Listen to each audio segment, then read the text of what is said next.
శ్రీ గురు బ్రహ్మ శ్రీ మహాగణపతి నమః. వారఫలాల కార్యక్రమానికి స్వాగతం. రాబోతున్నటువంటి మే 4 నుండి 10వ తారీఖు వరకు ద్వాదశ రాశుల వారికి చంద్రమానాన్ని అనుసరించి గోచార రీత్యా ఈ యొక్క వారం ఎలా ఉండబోతుంది అనేది చూద్దాం.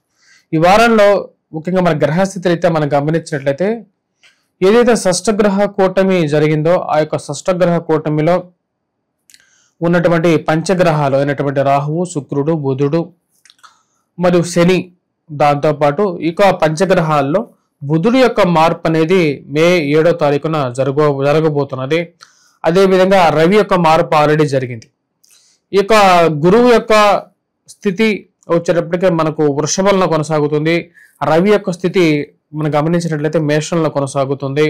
అదేవిధంగా బుధుడు యొక్క స్థితి కూడా మే 7వ తారీఖున మారుతున్నది. కేతువు యొక్క స్థితి వచ్చేటప్పటికి మనకు కన్యలో కొనసాగుతుంది. కుజుడు నీచత్వం పొంది ఈ యొక్క స్థితిరీత్యా తన యొక్క స్థితి వచ్చేటప్పుడు కర్కాటకంలో కొనసాగుతున్నాడు. ఇటువంటి గ్రహస్థితి రాబోతున్నటువంటి వారం రోజుల పాటు ద్వాదశ రాశుల వారికి ఎలా ఉండబోతుంది అనేది చూద్దాం. కన్యారాశి వారికి వారం సానుకూలమైనటువంటి ఫలితాలు గోచరిస్తూ ఉన్నాయి. కుజుడి యొక్క సానుకూలమైనటువంటి స్థితి వృత్తిపరంగా, వ్యాపార పరంగా అనుకూలమైనటువంటి ఫలితాలు పొందగలుగుతారు. ఈ రాశి వారికి కుజుడి యొక్క స్థితిలో అత్యధికమైనటువంటి బిందువులతో ఉన్నాడు. ముఖ్యంగా ఇక కోర్టు సంబంధితమైన వ్యవహారాలు, భూ సంబంధితమైనటువంటి లావాదేవీలు, మధ్యవర్తి పంచాయతీల విషయంలో సానుకూలమైనటువంటి ఫలితాలు ఇచ్చే విధంగా ఉంది.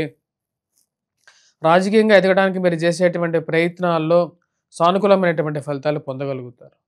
వైవాహిక జీవితంలో జీవిత భాగస్వామితో ఏర్పడేటువంటి మనస్పర్ధలు మానసిక చింతకు కారకంగా ఉంటుంది. ఉద్యోగపరంగా ముందుకి దూసుకొని వెళ్ళాలని చెప్పి భావిస్తారు. మార్పు చేర్పులు తీసుకోవాలనుకుంటారు. ఆరోగ్యపరంగా జాగ్రత్తలు అనేది అవసరంగా భావించగలుగుతారు. వయోవృద్ధులు ముఖ్యంగా ఆరోగ్యపరంగా తీసుకునేటువంటి నిర్ణయాల విషయంలో ఈ రాశిలో ఉండేటువంటి వారికి ఖర్చు అనేది కొంచెం ఎక్కువగా అవుతూ ఉంటుంది. ఖర్చుని తగ్గించుకోవాలి అని చెప్పి ఎక్కువగా భావించడం జరుగుతూ ఉంటుంది. ఖర్చు ఎంతైనప్పటికీ కూడా జీవిత భాగస్వామి ఆరోగ్య విషయంలో ముఖ్యంగా ఎటువంటి మందులు మనం వాడాలి, ఎటువంటి డైట్ కంట్రోల్లోకి మనం వెళ్ళాలి అనే ఆలోచన అనేది ఎక్కువగా ఉంటుంది. ఈ రోజుల్లో ఆరోగ్యంతో అంటే తిండి ద్వారానే ఆరోగ్యం పొందగలుగుతాము. సరైనటువంటి తిండిని ఎలా పొందాలి, ఎంత తినాలి అనే ఆలోచన దాని గురించి ఎక్కువగా ఇంటర్నెట్లో సెర్చ్ చేయటం అనేది మొదలు పెడతారు. ఈ రాశిలో ఉండేటువంటి వారికి ఉద్యోగ ప్రయత్న సంబంధితమైన వ్యవహారాల్లో కొంచెం సానుకూలమైనటువంటి ఫలితాలు అనేవి గోచరిస్తూ ఉన్నది. దగ్గర దాకా వచ్చినటువంటి కొన్ని అవకాశాలు చేజేరుతాయేమో అనేటువంటి ఆలోచన అనేది ఎక్కువగా ఉంటుంది.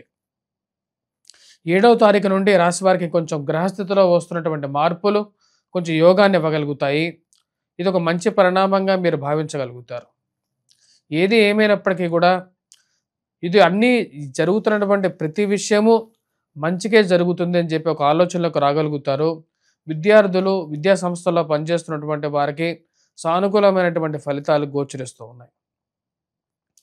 గురువు యొక్క సానుకూలమైనటువంటి స్థితి సంతాన సంబంధితమైన వ్యవహారాల్లో సానుకూలమైనటువంటి ఫలితాలు పొందగలుగుతారు.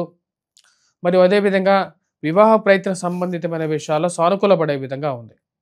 కన్యారాశి వారికి అనుకూలమైనటువంటి ఫలితాలే గోచరిస్తూ ఉన్నాయి ఈ వారం కూడా. మరియు అదేవిధంగా రొటేషన్ పరంగా కొన్ని ఇబ్బందులు ఉన్నప్పటికీ కూడా ఫైనాన్షియల్గా డబ్బు అడ్జస్ట్మెంట్ ఏదో విధంగా చేయగలుగుతారు. వారం ప్రథమం కన్నా వారాంతంలో కొంచెం ఎక్కువగా సానుకూలమైనటువంటి ఫలితాలు అనేవి గోచరిస్తూ ఉన్నాయి. రావలసినటువంటి డబ్బు సమయానికి రావటం అనేది ఒక మానసికమైనటువంటి సంతృప్తిని ఇవ్వగలుగుతుంది. కుటుంబంలో అందరితో కలిసి ఉండాలి, అందరూ ఒకటే మాట మీద ఉండాలి అని చెప్పి చెప్పగలుగుతారు. ఆ విధంగానే కుటుంబాన్ని ఒక విధంగా తీసుకెళ్లాలని చెప్పి భావిస్తారు. కానీ ఇక్కడ ఒక విషయం అర్థం కానటువంటి వ్యవహారంగా ఉంటుంది. కుటుంబానికి మూల స్తంభాలుగా ఉన్నటువంటి భార్యాభర్తల మధ్య జరిగేటువంటి చిన్న చిన్న ఘర్షణ వాతావరణం ఏదైతే ఉందో అది పిల్లల మీద కూడా ప్రభావం చూపించడానికి కారకంగా అవుతుంది అని చెప్పి ఎక్కువగా భావించి భయపడే విధంగా ఉంటుంది.